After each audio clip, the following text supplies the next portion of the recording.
Se você curtir esse vídeo, não esquece de deixar o like e se inscrever no canal para não perder os próximos. Relato 1.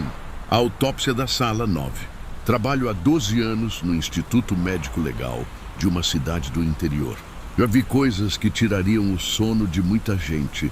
Corpos dilacerados, crimes passionais, vítimas de tragédias. Mas uma noite mudou a forma como eu enxergo o que existe além da morte. Era uma madrugada abafada de março. Estava de plantão com um estagiário novo, um garoto curioso demais para o próprio bem. Por volta das 2 da manhã, recebemos um corpo que viera direto da zona rural. Um homem não identificado, encontrado boiando num açude, com sinais estranhos de mutilação. O corpo foi encaminhado para a sala 9, uma das mais antigas e isoladas do prédio. Ela só é usada quando as outras estão ocupadas. O curioso é que, mesmo reformado, o ambiente sempre tem um cheiro forte, quase impossível de descrever. Algo entre carne velha e terra molhada. Começamos o exame por volta das 3h. Ao abrir o tórax do sujeito, percebi algo incomum. O coração estava faltando, mas não havia sinais de remoção cirúrgica. Parecia ter sido arrancado com brutalidade. O estagiário, pálido, comentou que o rosto do morto parecia ainda tenso, como se estivesse sentindo dor no momento em que morreu. Segui o protocolo, mas o que nos assustou de verdade foi o movimento. Quando removi parte do crânio, juro que vi um espasmo leve na pálpebra esquerda. Não era espasmo post-mortem, era como se o olho quisesse abrir. Racionalizei. Fadiga, sono, sugestão. Vamos tirar fotos para o laudo. E aí veio o pior. A câmera travava sempre que apontada para o rosto dele. Em qualquer outro ângulo funcionava. Mas o rosto não. Decidimos continuar sem fotos. Quando terminamos, o estagiário se afastou para lavar os instrumentos. Fiquei sozinho na sala 9, preenchendo os dados. Foi quando ouvi. Você viu demais. A voz era baixa, seca, mas claramente vinda do centro da sala. Olhei em volta. Nada. O corpo estava do mesmo jeito. Mas agora, os braços estavam ligeiramente deslocados, como se tivessem sido movidos. Saí correndo e chamei o estagiário. Quando voltamos, a maca estava vazia. Vasculhamos tudo e encontramos o corpo deitado de lado no canto da sala, como se tivesse se arrastado. Nenhum sinal de alguém ter entrado. Nenhuma pegada no chão úmido. Fizemos o possível para manter a sanidade e terminamos o serviço, lacrando o corpo com pressa. Na manhã seguinte, fomos avisados que o corpo havia desaparecido da câmara fria. Nunca mais usei a sala 9 e nunca mais vi aquele estagiário. Ele pediu desligamento 2 dias depois. Só deixou um bilhete na minha mesa. Ele ainda está ali, esperando mais um que veja demais. Relato 2. Sussurros na câmara fria. Se tem um lugar que nunca deveria ser silencioso, é a câmara fria do IML. Não porque ela deva ter barulho, mas porque quando o silêncio é total, parece que dá espaço para outras coisas falarem. Eu era técnico auxiliar e naquela semana estava cobrindo o turno da madrugada. Já estava acostumado com o clima mórbido do instituto. O cheiro de formol grudado nas paredes, o eco metálico das gavetas deslizantes e o frio constante que nunca era o bastante para congelar o incômodo. Naquela noite específica, tínhamos recebido 3 corpos. Um homem esfaqueado num bar, uma senhora que faleceu em casa e uma jovem de cerca de 17 anos, encontrada morta no quarto, aparentemente vítima de overdose. Mas o que chamava a atenção nela era o olhar. Mesmo morta, os olhos abertos pareciam fixos em algo que ninguém mais via.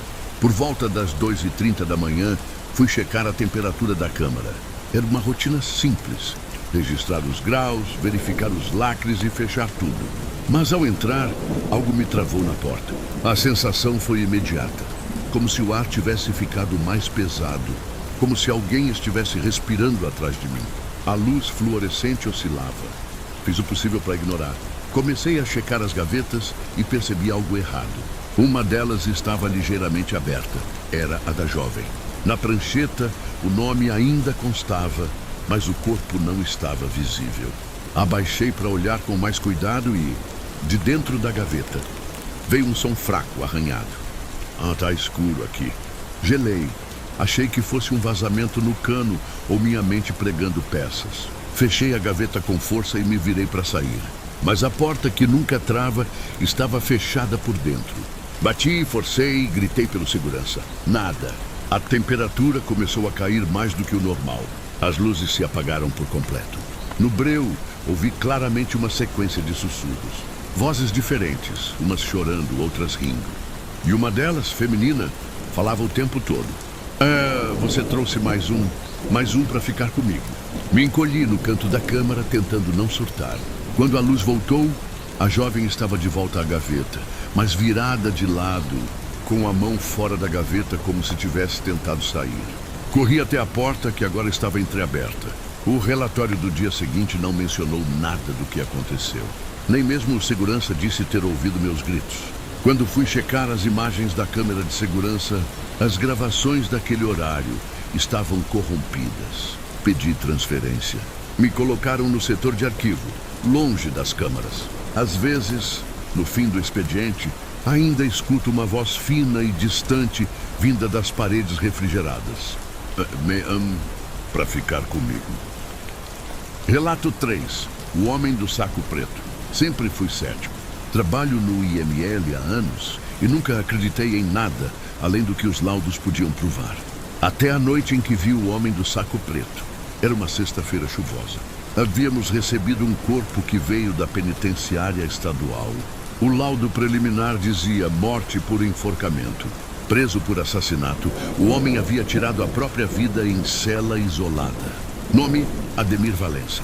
Mas ninguém no presídio o conhecia por esse nome. Lá ele era chamado de Mão Preta. E havia histórias que nem os agentes tinham coragem de repetir. Fui designado para fazer o exame de necropsia. Como o corpo veio lacrado em um saco preto, desses bem grossos, diferente dos normais, precisei da ajuda de outro técnico para remover. Mas ninguém queria participar, então decidi fazer sozinho. Já passava da meia-noite quando levei o corpo para a sala 3, uma das mais silenciosas do prédio. Abri o saco com o bisturi e imediatamente senti um cheiro horrível. Não era de carne em decomposição. Era como enxofre e algo queimado. O corpo estava rígido, mas os olhos abertos, fixos no teto. E havia algo estranho. A pele das mãos estava completamente enegrecida, como se tivesse sido carbonizada. E ainda assim, sem sinais de queimadura no restante do corpo. Enquanto fazia os cortes iniciais, percebi que os dedos pareciam flexíveis demais, como se ainda tivessem tônus muscular. Ignorei e continuei. Mas quando cortei a cavidade torácica, as luzes da sala piscaram violentamente. E no canto da sala, onde ficam os jalecos, juro por tudo que vi uma sombra. Era como uma figura humana, mas o rosto não estava visível. Estava coberto por um capuz, e o corpo todo era envolvido por um saco preto, idêntico ao que envolvia o cadáver. Tentei terminar rápido, mas os equipamentos começaram a falhar. O aspirador parou. A serra elétrica não ligava. Usei o bisturi manual, mas as mãos do morto estavam em outra posição do que estavam minutos antes. Agora uma delas tocava o próprio peito. Quando finalizei, dei as costas por alguns segundos. Ao me virar, o corpo estava sentado na maca com os olhos abertos me encarando. A sombra no canto havia sumido. Corri, chamei o vigia, chamei todo mundo. Quando voltamos, o corpo estava deitado, como se nada tivesse acontecido. No laudo, escrevi o básico. Não mencionei nada, mas uma semana depois, descobri que o mesmo saco preto foi visto em outro corpo, em outra cidade. E adivinha o que tinha em comum? Mãos negras, morto por enforcamento, e o apelido Mão Preta. Dizem que ele prometeu nunca descansar. E agora, onde quer que vá, o saco o acompanha. Quem ousa abrir? Pode acabar vendo a sombra esperando no canto da sala. Relato 4. O corpo sem nome. Eu estava no segundo ano como perito legista quando recebi um dos casos mais enigmáticos do meu turno. Eram quase 5 da manhã e eu já estava encerrando o plantão quando o interfone tocou. A viatura estava chegando com um corpo não identificado, encontrado no matagal atrás da estação de trem abandonada. Sem documentos, sem testemunhas, sem nenhuma pista de quem era. A única informação que a polícia trouxe foi que o corpo estava estranhamente conservado, apesar de parecer estar ali há dias. Quando o vi, entendi o porquê da perplexidade dos policiais. Era um homem de aparência comum, cerca de 40 anos, com a pele quase sem rigidez cadavérica. Nenhum ferimento visível, mas o olhar, mesmo morto, ele tinha os olhos escancarados, como se tivesse sido surpreendido por algo no último segundo de vida. Levei o corpo para a sala 4, enquanto um técnico registrava os dados. Decidi começar pelos exames externos. Foi quando percebi algo que me gelou a espinha. O rosto do cadáver era exatamente igual ao de um homem, que eu havia examinado 3 dias antes. Mesmo cabelo, mesmo nariz, mesma cicatriz na sobrancelha. Conferi os registros. O corpo anterior havia sido enterrado 2 dias atrás, depois de identificado pela família. Agora, esse novo cadáver tinha a mesma digital. Chamei o supervisor. Ele achou que fosse erro no sistema. Mandamos para a central e confirmaram. Era o mesmo homem, mas isso era impossível. Voltei para a sala, determinado a entender o que estava acontecendo. Ao iniciar a autópsia, percebi algo ainda mais bizarro. O sangue ainda escorria com facilidade, como se o corpo estivesse recém-morto. Só que a estimativa apontava no mínimo 48 horas, desde o óbito. Foi aí que tudo saiu do controle. As luzes da sala piscaram. Um cheiro doce e azedo começou a se espalhar. E então ouvi um som estranho vindo da garganta do morto. Era um sussurro engasgado, como um gemido preso entre a carne e o vazio.